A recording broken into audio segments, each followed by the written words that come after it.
nós nesta manhã, até mesmo consagrando toda a sua vida, todo o seu coração, tudo aquilo que Deus preparou por meio de Nossa Senhora para Ele falar a nós.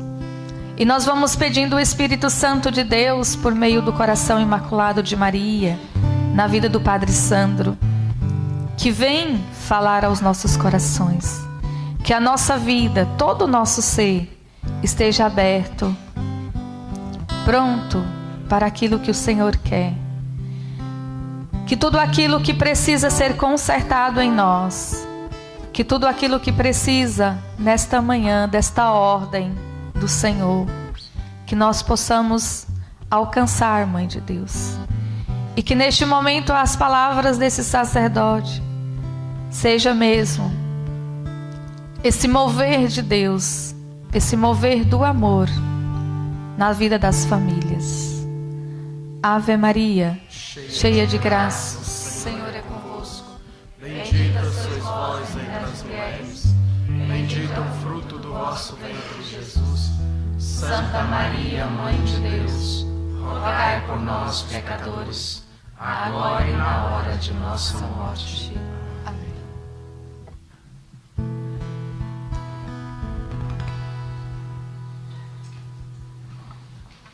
Podemos nos sentar.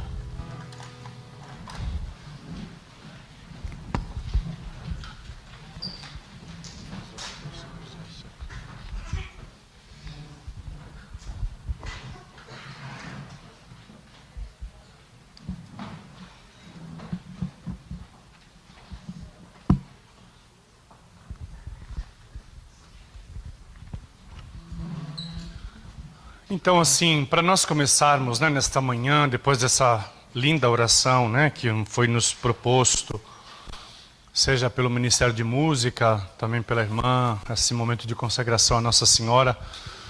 E nós, salvistas, né, nós somos do Instituto Missionário Servos de Jesus Salvador, servos e servas de Jesus Salvador. Né, você já um pouquinho, né, vamos dizer assim, nos conhece. Já vieram aqui outros sacerdotes, o Padre Ronissés, o Padre José Eduardo, se eu não me engano, o Padre João Evangelista, em outubro último, né, com a irmã Leite. Né, agora está aqui, né, um grandalhão aqui, né, o Padre Sandro, que só tem tamanho, né, e a irmã Cristina. Né. Então, assim, para nós, salvistas, este ícone, né, ele é o reflexo um pouco de toda a nossa espiritualidade, de tudo aquilo que nós recebemos. O Padre Gilberto, o qual nós temos esse livro aqui, que eu já quero, assim, sem querer fazer propaganda, mas já fazendo, o que eu posso fazer, né? A gente precisa também mostrar, quando a gente tem algo bonito em casa, a gente gosta de mostrar, né? Porque, afinal de contas, a gente precisa partilhar aquilo de bom que nós temos. Então, o Padre Gilberto, esse livro, vocês também têm ali para adquirir, obviamente é assim para quem interessar, onde conta a história do Padre Gilberto. Aqui, esse livro é a autobiografia dele. É ele mesmo, né? Não escrevendo, porque quando ele, né, ele já estava já velhinho, ele já morreu, o Padre Gilberto morreu em 2004. Ele foi tudo gravado, né? Nós, alguns de nós, irmãos e irmãs, antes dele morrer, fomos entrevistando ele, né, de muitas dúvidas, muitas perguntas, e ele foi narrando a história dele, a infância dele, como Deus o chamou, como foi né, o projeto, a fundação que Deus colocou no coração dele, na fundação de fundar os institutos, né, o Instituto Masculino, Servos de Jesus Salvador, e o Instituto Feminino. Então, né, nesse livro, Padre Gilberto Maria define uma vocação de louvor e santidade. Ele narra para nós um pouquinho toda a trajetória da vida dele. E é graças a ele que eu estou aqui. E é graças a ele que a irmã Cristina está aqui.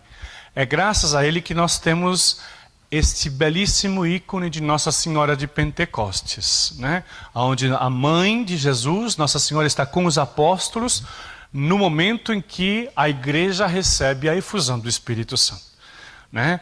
Obviamente vejo que as coisas vão acontecendo por consequência. Se não fosse o Espírito Santo, nós não estaríamos aqui, né? Então, assim,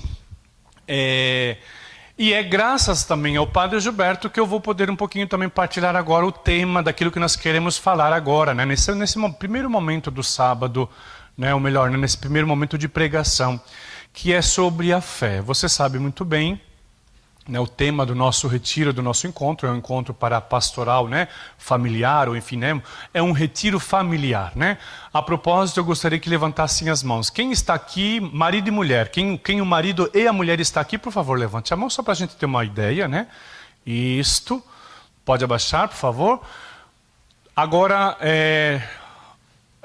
todos os casados, quem é casado, levante a mão, por favor, todos os casados. Pode levantar, mesmo quem já levantou, claro, né? Ok. Tem alguma pessoa que é solteira, que não é casado? Ok. Ok. Então a maior parte, né?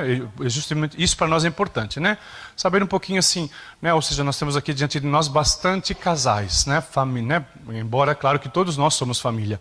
Mas nós sabemos que a família nasce, né, do amor entre um homem e uma mulher, né? E é um pouquinho isso também que nós vamos ver durante o nosso encontro.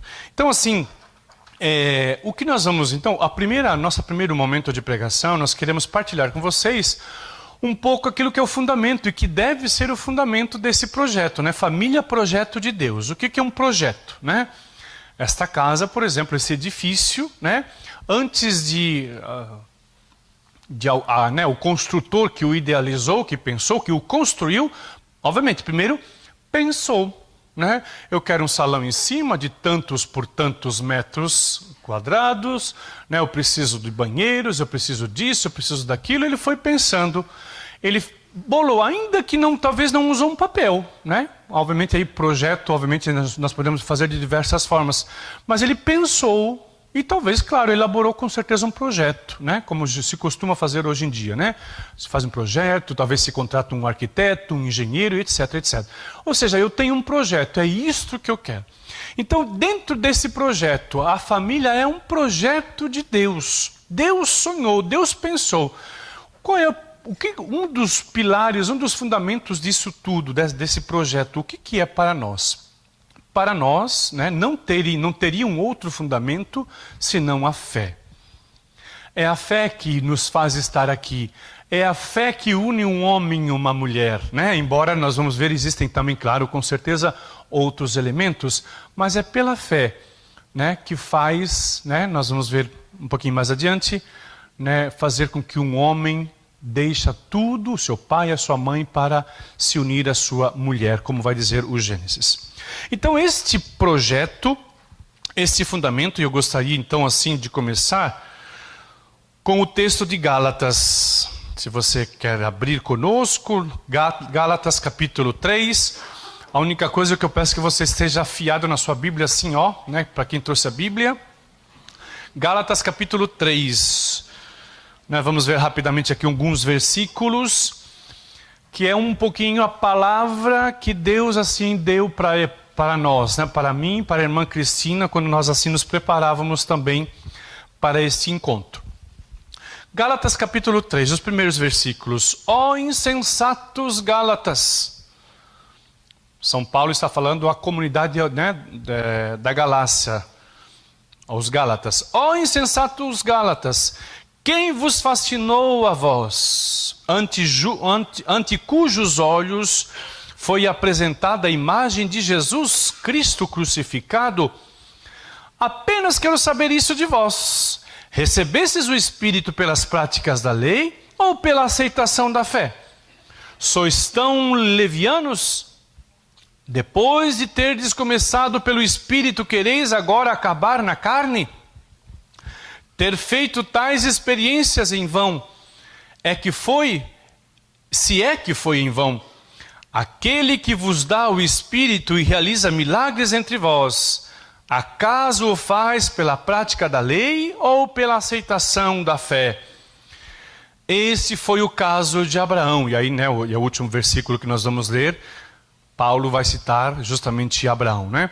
Esse foi o caso de Abraão.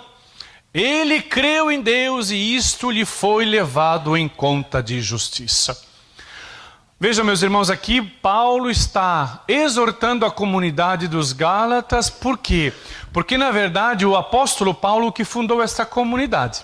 Então, o que Paulo fazia? Ele ia, né, fundava as comunidades, como por exemplo esta, e não podendo permanecer para sempre, né, ele ficava um bom tempo ali, nesse início da comunidade, e depois ia, né, porque era o itinerário que ele tinha.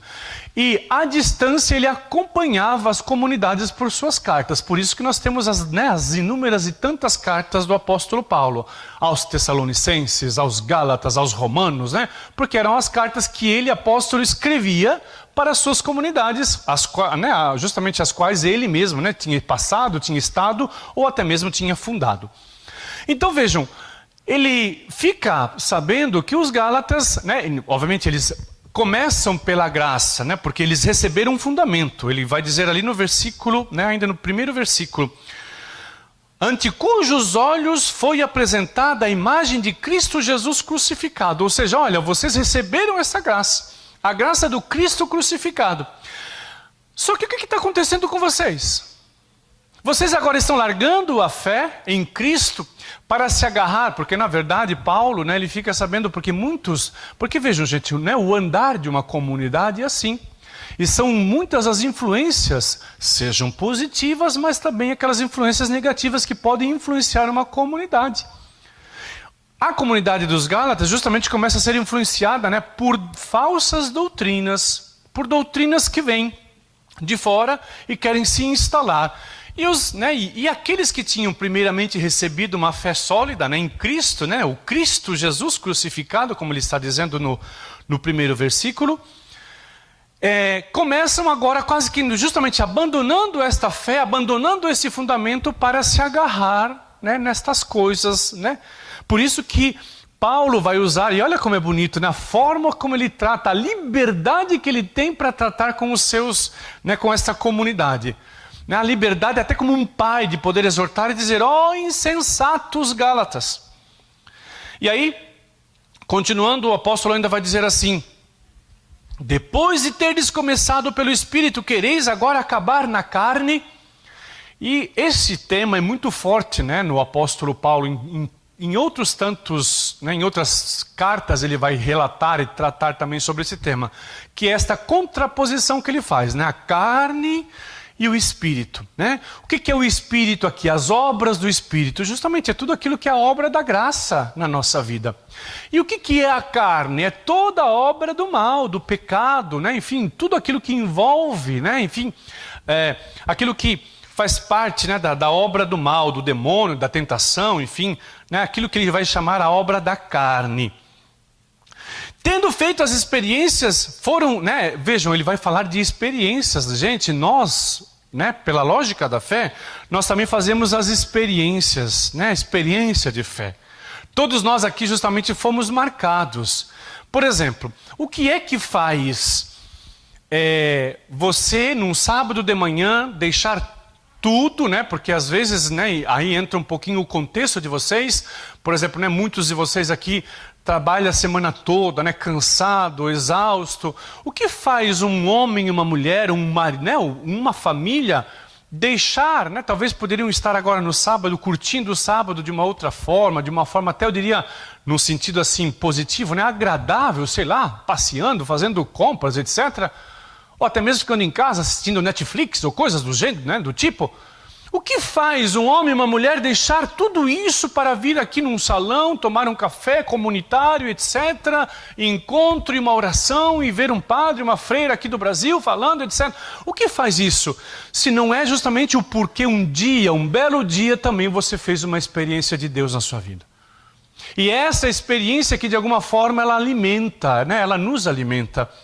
E era bonito, né, quando o Daniel estava nos conduzindo na oração que ele fazia, justamente ele nos lembrava isso. Olha, claro, não são as coisas do passado que nos devem mover.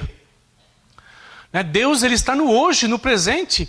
Mas, é claro, sem sombra de dúvida, vejam, são aquelas experiências que de alguma forma nos fizeram encontrar com Cristo.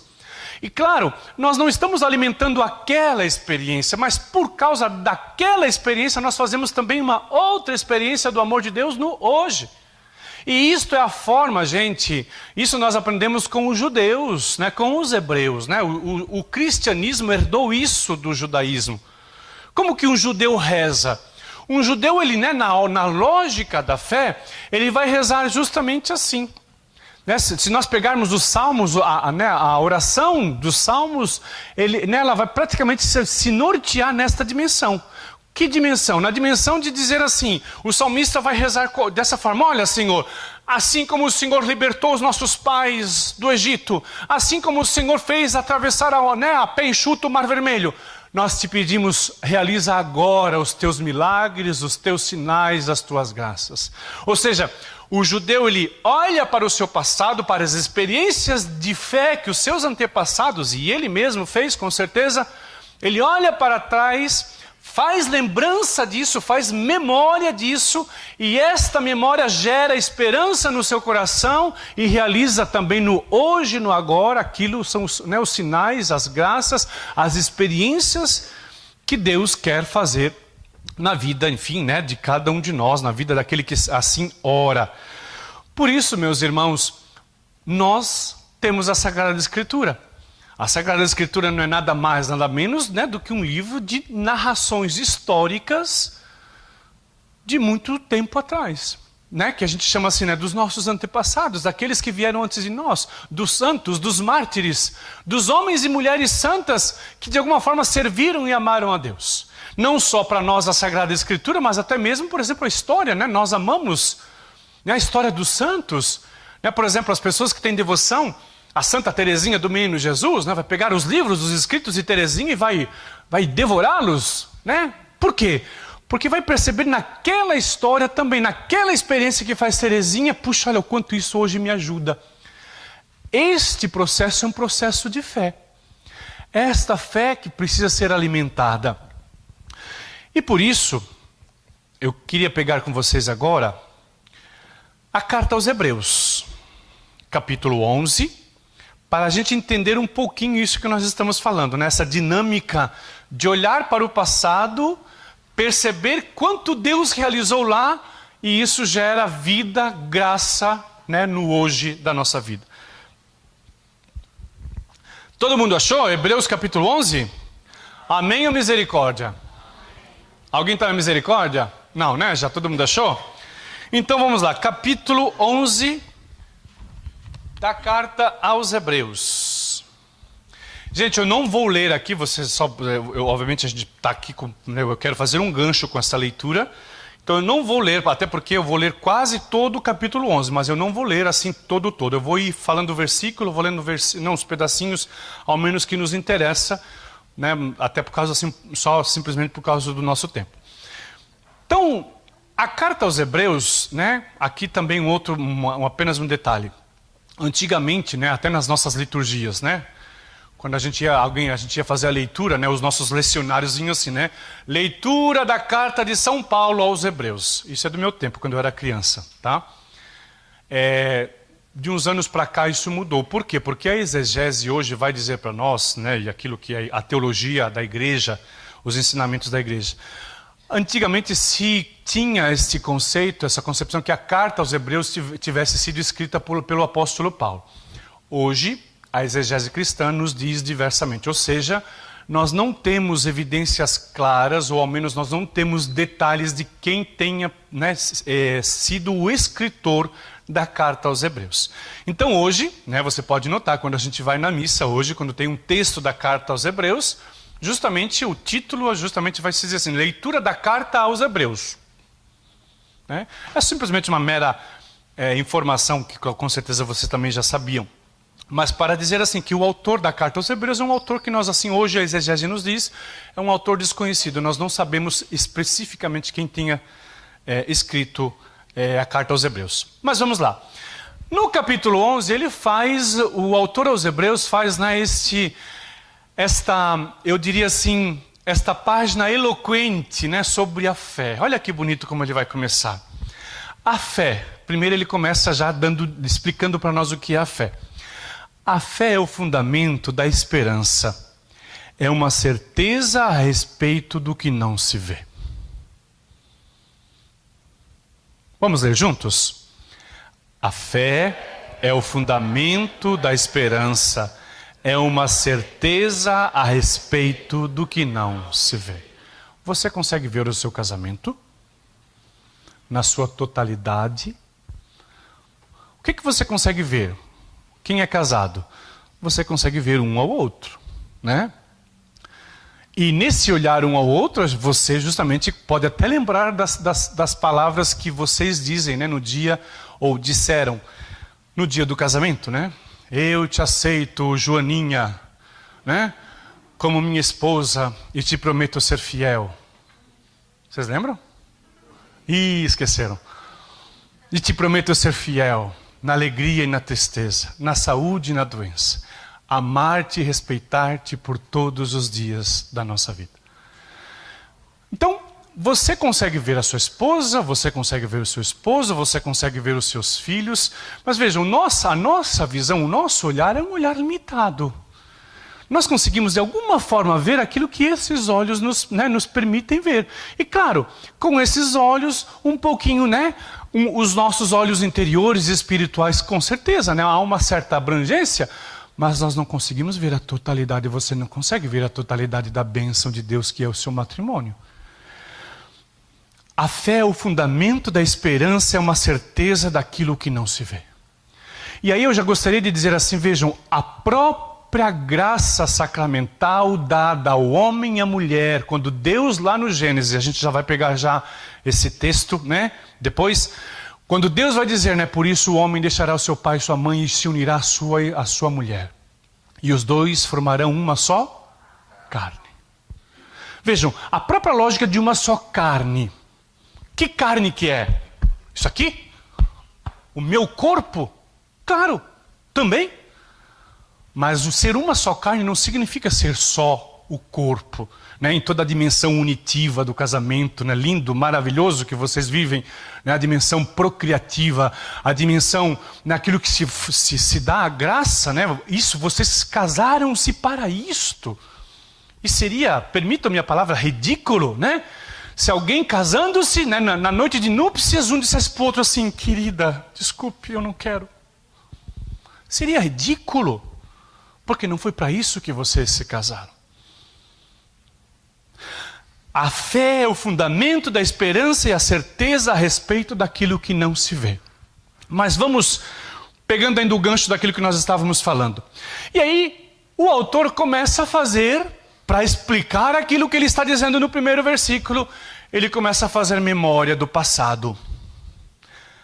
Versículo 3. Pela fé reconhecemos que o mundo foi formado pela palavra de Deus. No que ele está se referindo aqui? Criação, ou seja, o livro do Gênesis. Versículo 4. Pela fé Abel ofereceu a Deus um sacrifício bem superior ao de Caim. Versículo 5. Pela fé Enoque foi arrebatado sem ter conhecido a morte.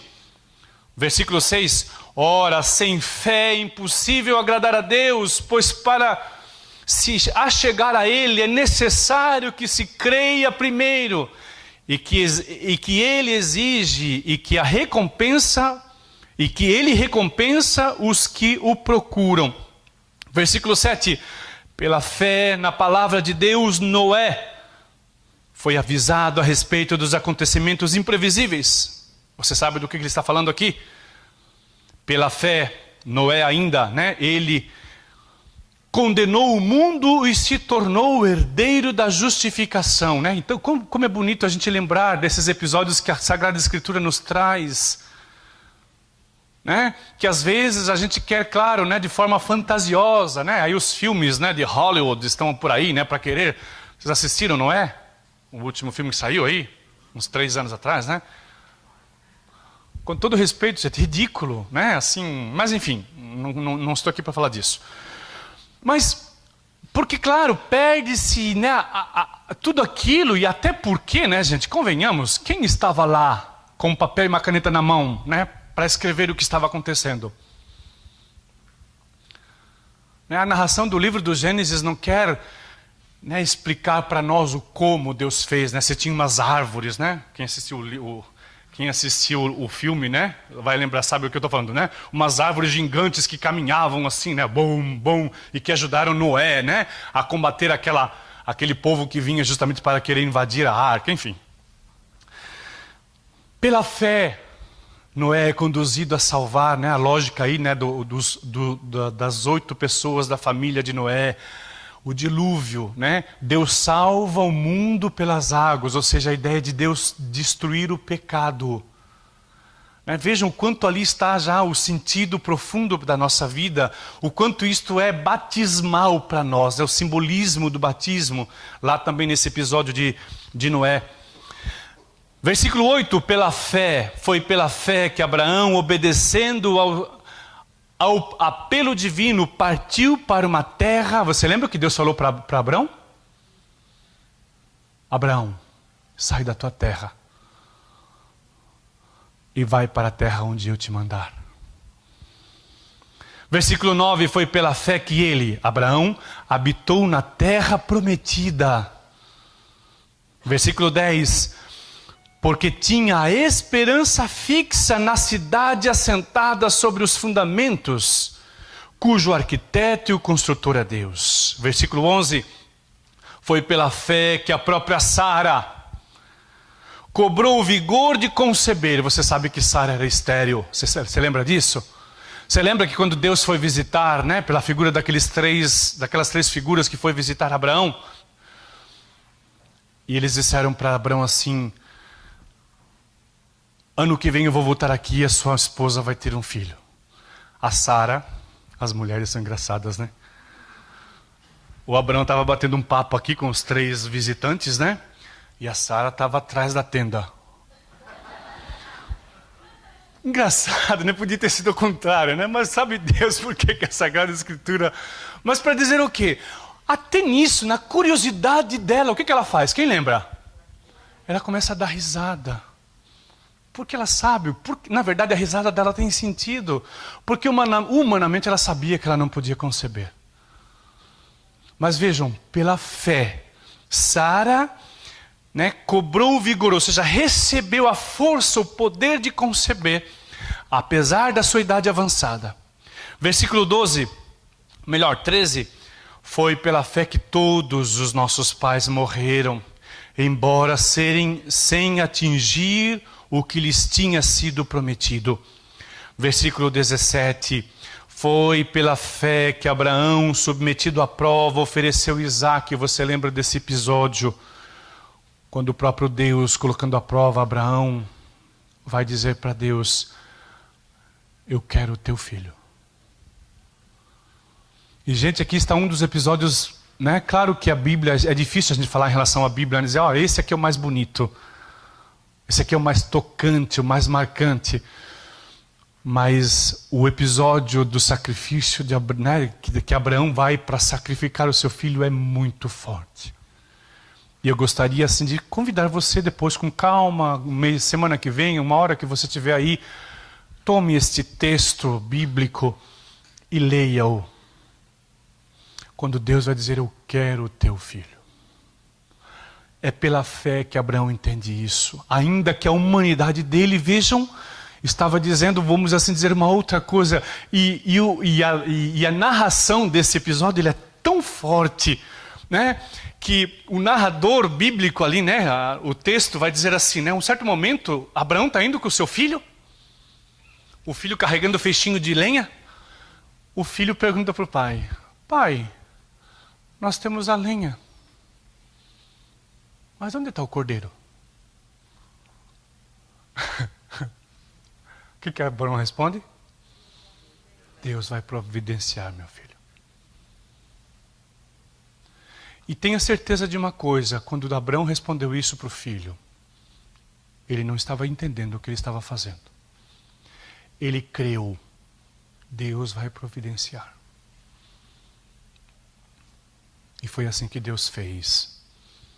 Porque Deus não pode abandonar os seus filhos.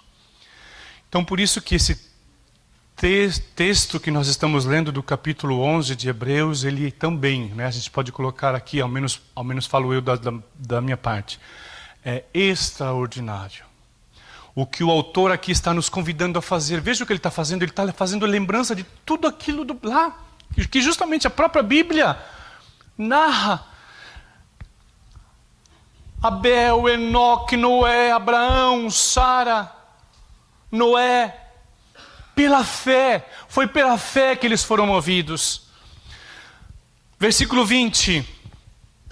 Foi inspirado pela fé que Isaac deu a Jacó e a Esaú uma bênção em vista dos acontecimentos futuros. 21. Foi pela fé que Jacó, estando para morrer, abençoou cada um dos seus filhos. Foi pela fé, o 22, que José, quando estava para morrer, fez menção da partida dos filhos de Israel e dispôs a respeito dos seus despojos. 23, foi pela fé que os pais de Moisés, vendo nele uma criança encantadora. Você lembra o que aconteceu com Moisés? Quando a mãe dele, né, deu à luz a Moisés, né, tinha o edito lá do faraó, né, que o faraó tinha pedido para as parteiras, né, quando vocês forem ajudar as mulheres hebreias a dar à luz, se for mulher, se for homem. E a mãe de Moisés, sabendo o que lhe esperava, pega o filho, esconde num cesto de vime, né? Enfim, você sabe muito bem, isso é a escritura que nos narra. E ele pelas águas, né? E por isso que o seu nome vai ser Moisés, porque depois a filha do faraó que o encontra, né, tomando banho no rio, encontra aquele cesto e vê que era uma criança de uma mulher hebreia, vai dizer, se chamará Moisés porque eu o tirei das águas.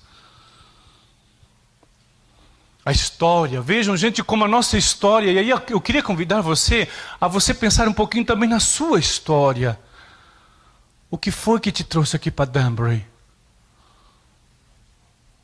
Foram os problemas do Brasil? Foram os problemas de família? Foi porque você quis tentar a sua vida de uma forma diferente? Foi talvez por um convite de um amigo, de um parente?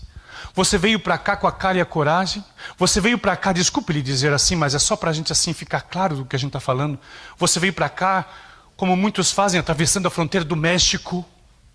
Desculpe lhe dizer, como que fosse um ladrão, mesmo sabendo que você não é ladrão. O que te faz estar aqui? Muitos de vocês aqui talvez não podendo ainda voltar ao Brasil, vir abraçar os pais, os filhos, enfim, os parentes. O que te faz estar aqui, meu irmão? O que te faz estar aqui, minha irmã? 27, foi pela fé que deixou o Egito, falando ainda de Moisés, não temendo a cólera do rei. 28, foi pela fé que mandou celebrar a Páscoa.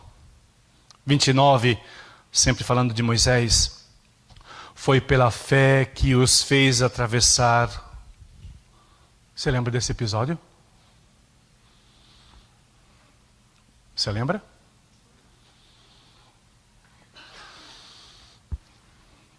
Moisés foge do Egito porque ele tinha matado, né? E alguém tinha visto e disse assim, você quer agora, né? Daí numa outra situação ele se meteu numa confusão lá e disse assim, por que você quer me matar agora? Como eu vi que você matou lá ontem aquele egípcio? O Moisés diz assim, me pegaram. Fugiu. Vejam a lógica da fuga. Claro, aqui a gente pode fazer essa leitura, né? Moisés tinha errado. Ele tinha matado alguém. O que o pecado faz? Nos faz fugir. Moisés fugiu.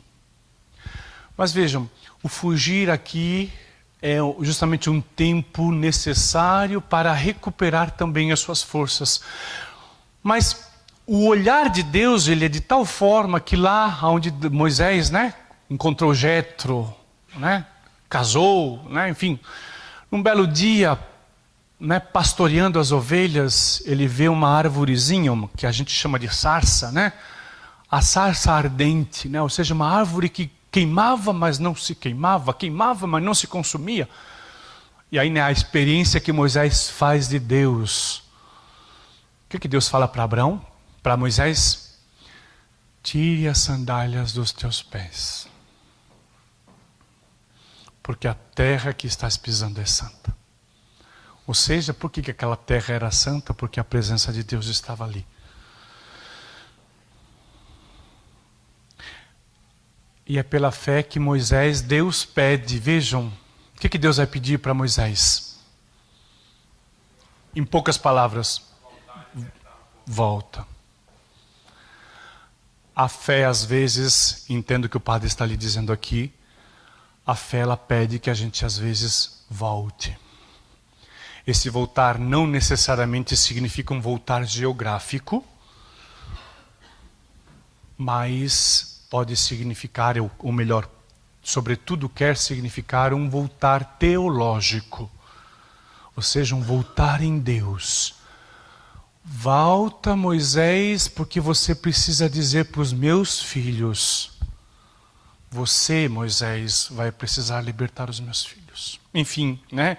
Nós não temos tempo aqui de se debruçar para tudo isto. O 29 nós lemos, o 30 foi pela fé que... Foi pela fé que desabaram as muralhas de Jericó, um outro episódio que você também conhece, que nós conhecemos.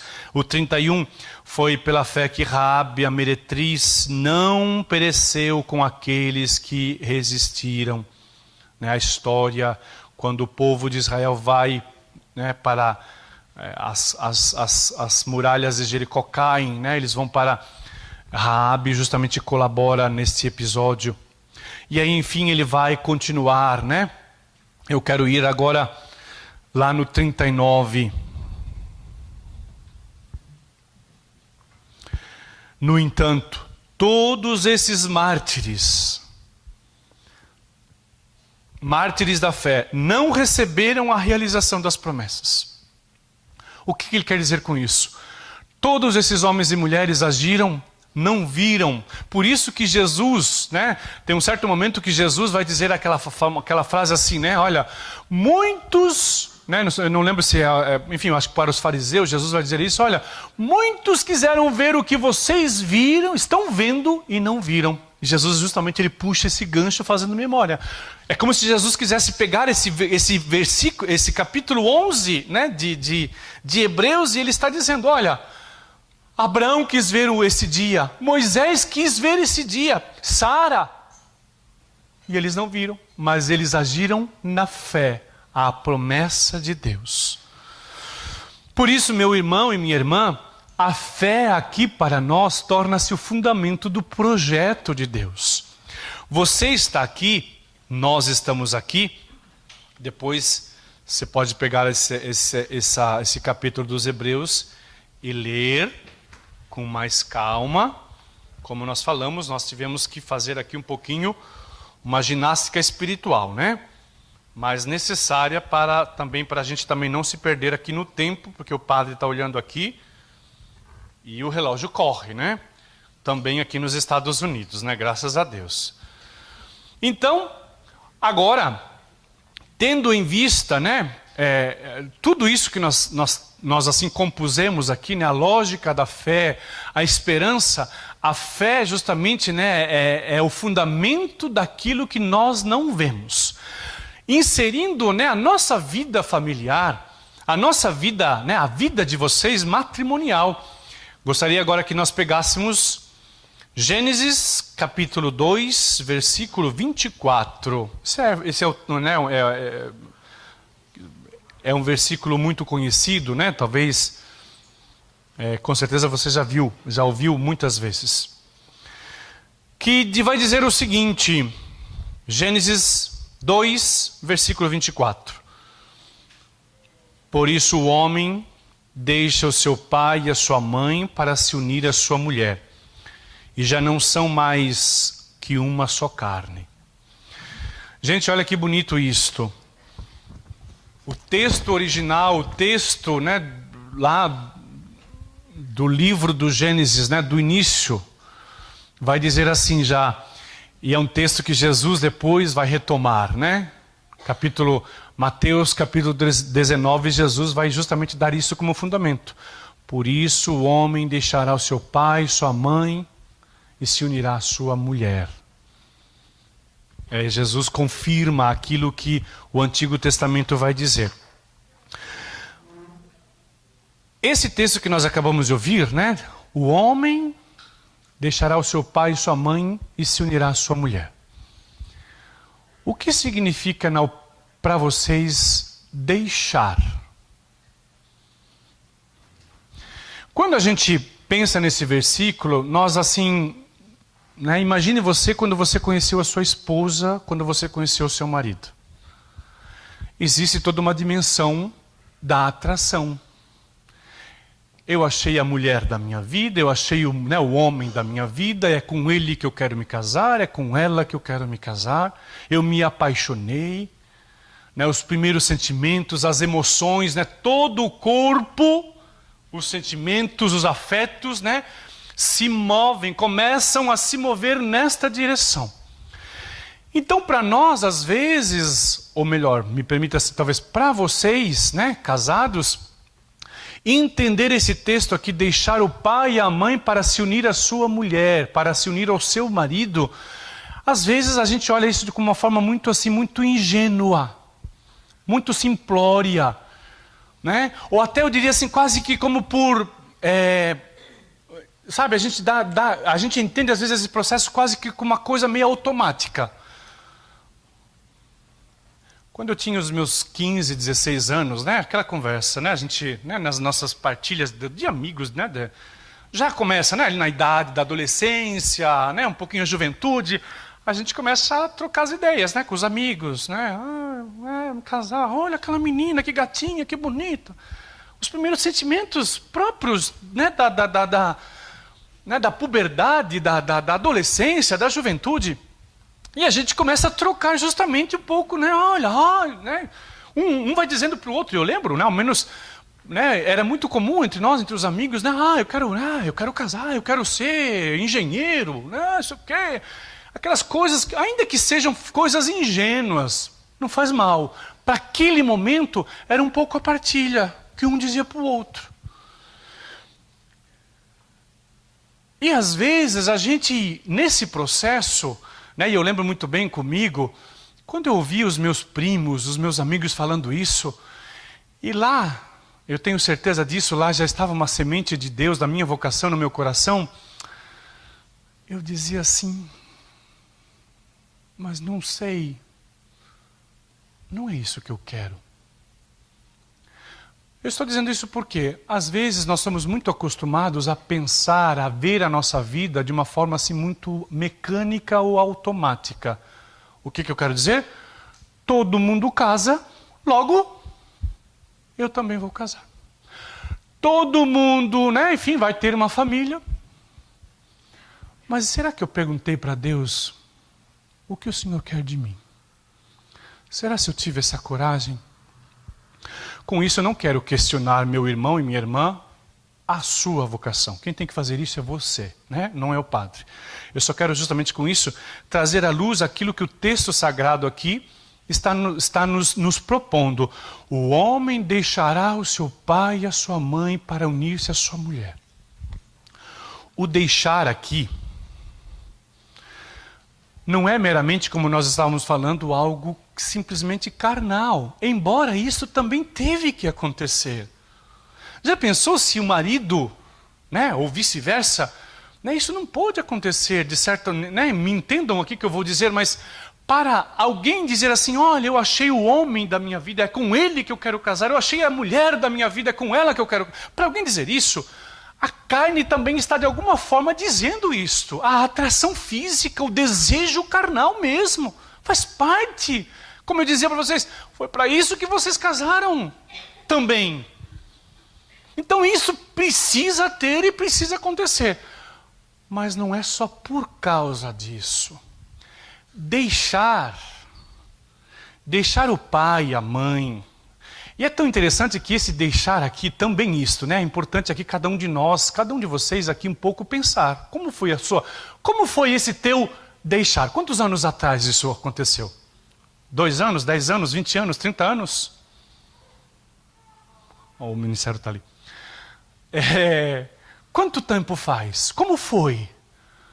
Às vezes, gente, pode acontecer isso também. Nesse deixar, esse processo do deixar, pode acontecer com alguns casais.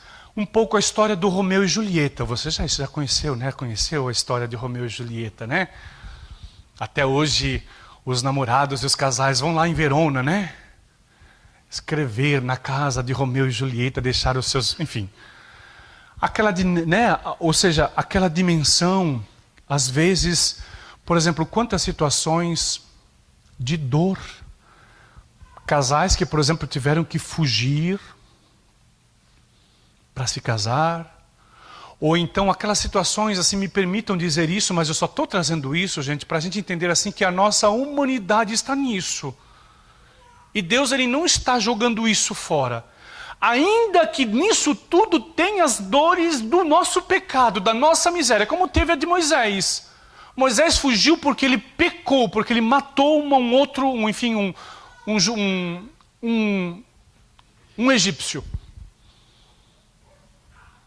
Então, às vezes, as nossas histórias, a história, por exemplo, do casal, começou na dor, esse deixar o pai, foi numa situação dolorosa, porque, sabe aquela coisa assim, meio, às vezes acontece nas nossas famílias?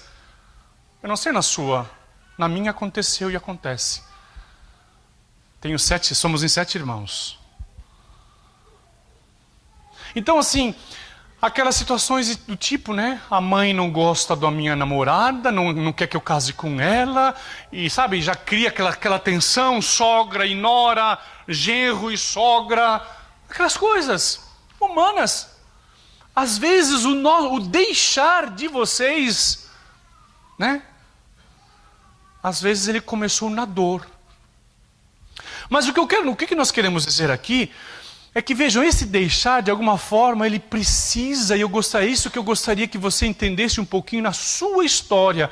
Esse deixar, ele é muito mais profundo. E eu gostaria que você olhasse esse deixar, porque se você está aqui me ouvindo e você é casado, ou se você é solteiro ainda, né, e está projetando de alguma forma, né, se casar, mas ao menos falando diretamente a vocês, por exemplo, já casados, o deixar que aconteceu e precisou acontecer na sua vida, ele de alguma forma, você precisa olhar para isso de uma forma muito mais profunda. Às vezes, desculpe, você está sendo muito mesquinho na forma como você está olhando a sua história e a história da sua esposa. Às vezes vocês ainda hoje estão jogando um na cara do outro, coisas de 30 anos atrás. E desculpe lhe dizer assim, tome vergonha na sua cara, marido, se você faz isso ainda. Tome vergonha na sua cara, esposa, se você faz isso ainda. Está na hora de você mudar. E o padre lhe diz isso com muito amor no coração, porque eu também como padre, eu não me casei, mas eu também como padre, às vezes quero falar para Deus e quero brigar com Deus. Às vezes eu também quero xingar Deus, é como se Deus tivesse não me traído, mas me enganado. Ah, se eu soubesse que ser padre é assim, então... Quantas vezes nós, de alguma forma, porque, gente, isto é a nossa história, é a história dos homens e das mulheres, dos santos e das santas. Você não é anjo, você não tem um par de asinhas nas costas, você não carrega a auréolazinha na cabeça. Você é homem, você é mulher, nós somos feitos de carne e osso, e aqui corre sangue, e sangue é sangue, tem dor, morre, sofre, chora. Quantas vezes você, mulher, chorou talvez escondida no seu quarto, no seu travesseiro, talvez conhece as suas lágrimas? E aí eu lhe pergunto, isto é fé ou não é fé? Se você não olhar isso como fé, minha irmã, alguma coisa talvez você está vendo errado para a sua vida. Se você, meu irmão, não vê as dores, as provações que você passa, por exemplo, você homem, quantas outras mulheres, me permita dizer até assim, talvez até mais bonitas fisicamente do que a sua esposa. E quantas delas talvez até dá uma piscadinha para você, dá uma cantada, aquelas coisas que às vezes acontece com o padre, pelo amor de Deus. Ou eu não sou gente? É claro que tem as mulheres que respeitam o padre, pelo amor de Deus. Quantas? Graças a Deus. Mas quantas mulheres safadas? Assim como quantos homens safados, olhando para as irmãs, para as consagradas, olham com outro olhar? Então eu queria convidar você para você perceber que, vejam, esse deixar, o homem deixará o seu pai e a sua mãe. O que significou para ti, meu irmão? Como foi esse teu deixar? Foi na dor? Teve briga de facão na sua casa? Eu tenho histórias, tios meus, eu vi, de alguma forma presenciei um pouco isso quando eu era criança. Coisas da roça, quem nasceu na roça aqui sabe como é. Mas eu não estou dizendo, veja, eu não quero aqui entrar e dizer, talvez, meu irmão, o seu deixar não tem nada a ver com o que o padre está falando agora, e louvado seja Deus. Eu só quero dizer assim que não importa se teve facão ou não, se você teve que fazer como Romeu e Julieta ou não, talvez o seu deixar foi a coisa mais bacana do mundo. Quando você levou a sua namorada para apresentar para os teus pais, a mãe já ficou toda feliz. Minha filha, senta aqui, já fez um frango com quiabo, já foi servindo, e aquela coisa toda. Talvez o seu deixar foi bonito demais, e você precisa louvar a Deus por isso. O que o padre está querendo dizer é que o padre só quer que você olhe para esse seu deixar. Quando foi que você deixou o pai e a mãe para se unir à sua mulher? Quando foi que você deixou o pai e a mãe para se unir ao seu marido? Como está isso na sua memória espiritual? Então esse deixar, ele não pode ter, vejam só, aquilo que às vezes, infelizmente, a nossa lembrança, nós somos às vezes tentados a ficar nas memórias, sobretudo nas memórias fragilizadas, da dor. Por isso que eu falei ali aquela hora, às vezes tem marido e mulher que está até hoje falando, mas o dia do casamento, faz 30 anos que casou e está ali. Troca o disco, minha filha, troca o disco, meu irmão. Então esse deixar, ele precisa, vejam, esse deixar não pode ser algo meramente, como nós também falávamos, carnal. Eu deixei meu pai e minha mãe porque eu achei uma gatona, nossa. Eu deixei meu pai e minha mãe porque, nossa, eu achei um pedaço de homem que minha Nossa Senhora. Pode ter isso? Quem sou eu para dizer que não? Nós somos atraídos por aquilo que é bonito. Ou não? Você olhou para sua mulher e disse assim, puxa, que mulher feia, que mulher que eu quero casar? Quem fez isso? Já pensou, irmã, se nós assim, na nossa consagração a gente dissesse assim, nossa, eu fui fazer o encontro vocacional, e disse assim, nossa, que comunidade chata, mas é lá que eu vou ficar. Não, o encontro vocacional, que a irmã fez, que o padre fez, que são os primeiros passos, da vida consagrada, a gente se encanta, diz assim, meu Deus, é aqui mesmo que eu quero ficar. Isso precisa acontecer. Só que, no passar dos anos,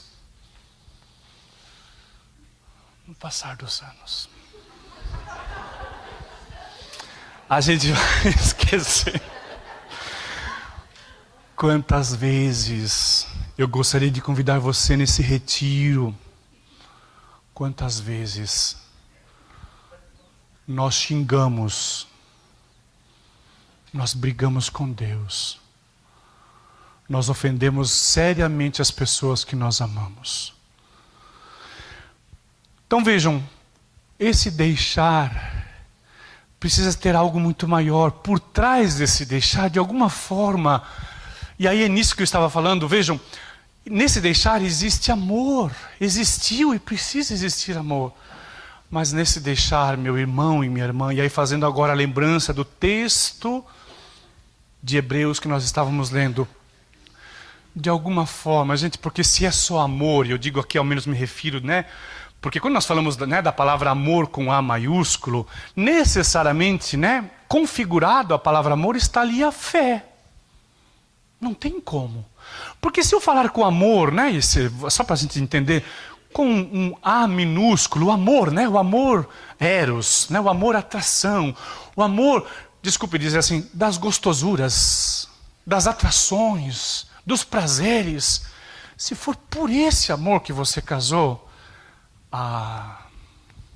eu tenho certeza que você largou uma e já ficou com outra, e com outra, e com outra, e com outra.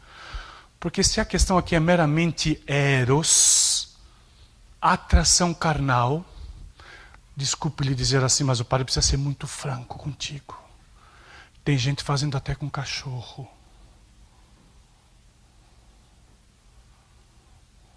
Você sabe como está o mundo hoje, eu não preciso te dar detalhes. A direção que o mundo está indo, por isso que eles estão fazendo o que estão fazendo com a família. Já existem dados, eu acho que os meus dados já estão até obsoletos, né? Porque assim, vocês morando aqui na América, vocês têm contatos, né? Com coisas que às vezes lá no Brasil a gente fica sabendo por noticiários. Tem coisas lá no Brasil que vocês não sabem que nós sabemos, né, irmã? Tô brincando. Mas o que eu quero dizer é que, vejam, o mundo está indo para uma direção fora do projeto de Deus. Existem já nações, né? Já ouvi casos, por exemplo, na Alemanha, eu vi um caso, um outro caso também na Austrália, onde o juiz já autorizou, se eu não me engano, não quero contar mentiras para vocês, mas não sei se é na Alemanha ou não. Um desses casos, um homem casou de papel passado com a sua cadela, com a sua cachorra. E isso, eu sei que dá vontade de dar risada, mas era para chorar e não rir. Né? A que nível nós chegamos? O que o padre está lhe dizendo isso não é para deixar você curioso. É só para você entender, é que se o deixar aqui for meramente uma questão de atração, o mundo está aí. O que faz um homem e uma mulher ficar 20, 30, 50, 60 anos como partner? Meu parceiro, minha parceira, meu marido, minha esposa. Por trás desse deixar, precisa e não pode não ter a fé. Um outro detalhe em relação a isso, filhos. Gente, fazer filho, desculpe lhe dizer assim, é tão fácil.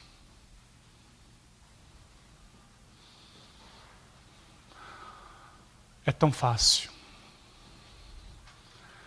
Ser pai e ser mãe é tão difícil. Cuidar, educar. O que faz isso? Por que nós não fazemos como os ursos, por exemplo, fazem? Os leões. Né? Vejam, casos da natureza meio assim, né, mirabolantes, né? O leão macho, né, quando ele vê os filhotinhos, ainda que seja, ele vai lá e mata, se não for a mãe, a leoa, defendê-los. Mas mesmo assim, vejam, a leoa vai lá, cuida, defende, dá de comer, vai matar, né, os servos, os viados, enfim, né, para trazer comida, para dar para os leõezinhos.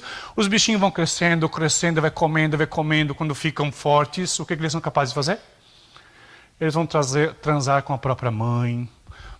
Para eles não tem família. Não lhes foi dado isto. Para eles a dimensão, a atração, né? A fêmea, né? Entrou no cio. Para eles não tem isso. Ah, é a minha mãe. Nós não somos assim. Por quê? Porque para além do amor, e esse amor que está também, com certeza, vejam, também imbuído do eros. Gente, o eros não é pecado. O eros não é feio. Dentro daquilo que faz parte do amor eros. Né? Existem os desvios, mas a gente não está falando mais de eros, a gente está falando de outra coisa. Eu estou falando do amor eros. Ele é próprio. E eu até diria, ele é saudável, ele faz parte de nós. Você não pode arrancar de você algo que está, né, incutido na nossa humanidade. O amor eros está aí dentro, faz parte de nós. Mas além do eros, justamente, né, está aí para nós. Né? Você com certeza já ouviu falar disso, né, do ágape. Né, eu amo, sou capaz de dar a minha vida. O que faz uma mãe para com um filho? Então, quando você deixou tudo Você deixou pai e mãe. Porque Deus, de alguma forma, colocou um projeto na sua vida. E o fundamento desse projeto é a fé. É pela fé que os nossos antepassados fizeram o que fizeram. E olhando para eles também nós, pela fé, nós vamos construir a nossa vida, a nossa família, a nossa casa. Então esse deixar, ele precisa ser também um ato de fé. Eu convido você agora, o ministério pode nos ajudar? Vamos terminar esse momento de pregação. Feche os seus olhos. Você marido, você mulher, nós que estamos aqui. Senhor, esta oração ela vai servir para nós segundo o nosso estado de vida.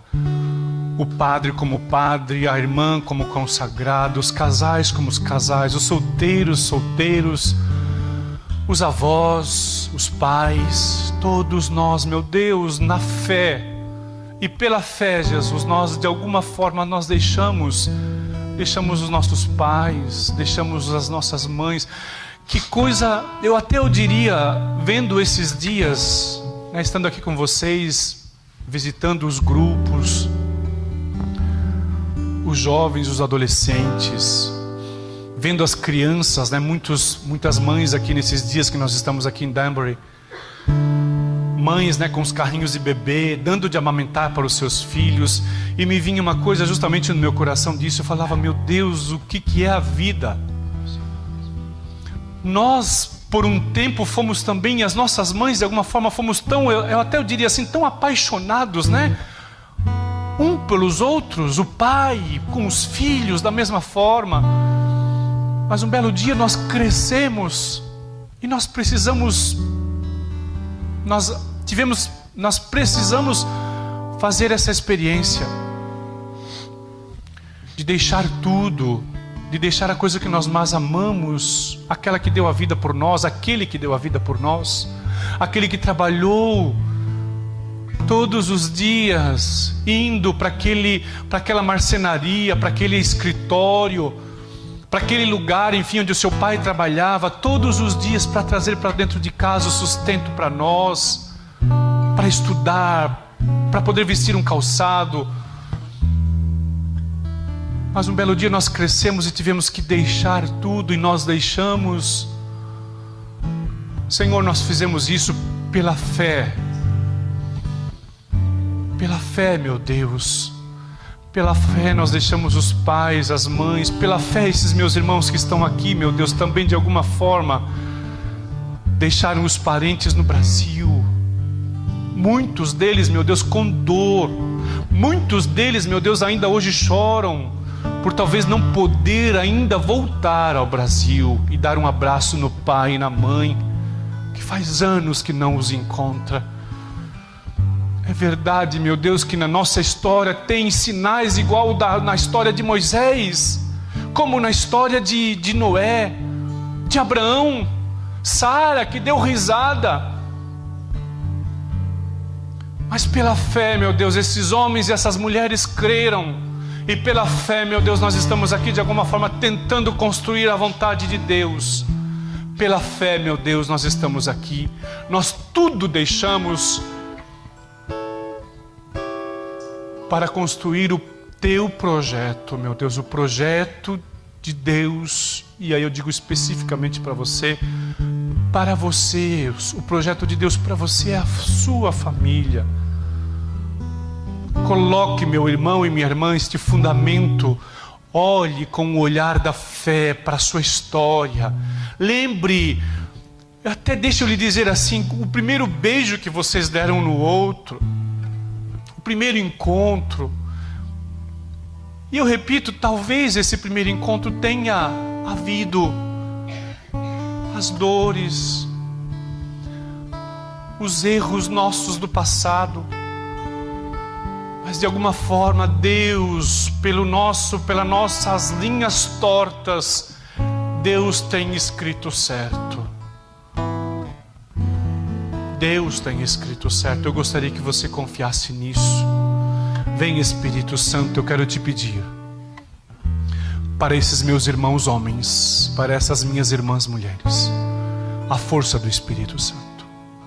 Tu sabes o que eles precisam. Vem sobre nós, vem sobre a igreja, vem sobre esta comunidade brasileira de Danbury. Vem, Senhor, sobre o Padre Leonel, que está lá no Brasil. Nós estamos orando também por ele, Jesus. Vem, Senhor, sobre os casais, vem sobre os filhos, vem sobre os adolescentes, sobre os jovens, sobre os bebês, sobre as crianças. Vem, Espírito Santo. A nossa vida, de alguma forma, é essa experiência, Senhor, de deixar. Nós temos que deixar.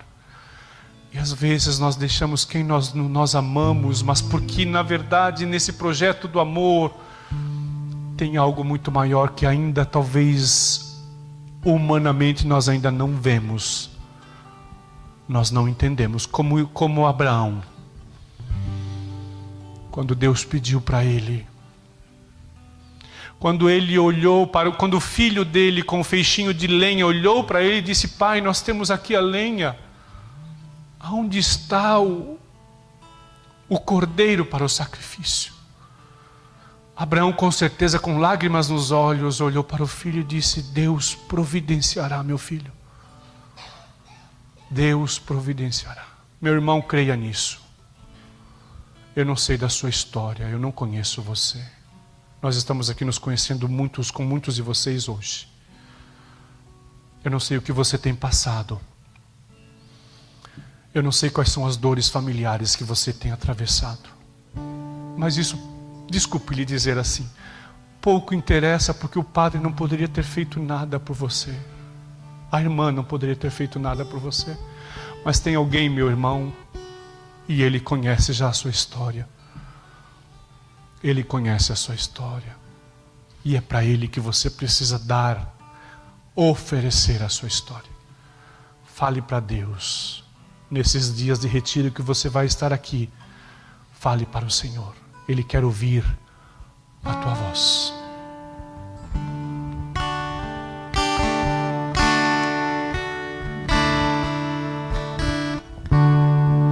Meu Senhor e meu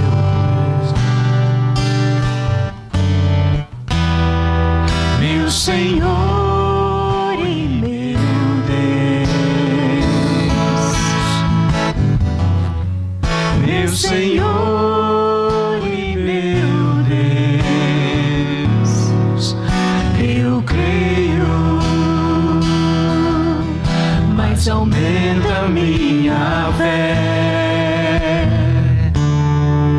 meu Senhor e meu Deus, meu Senhor e meu Deus,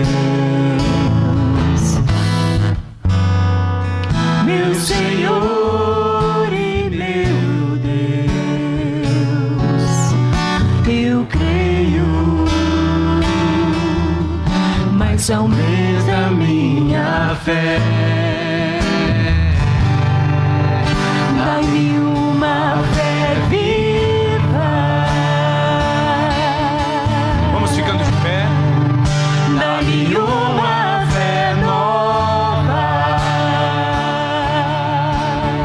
Feche seus olhos.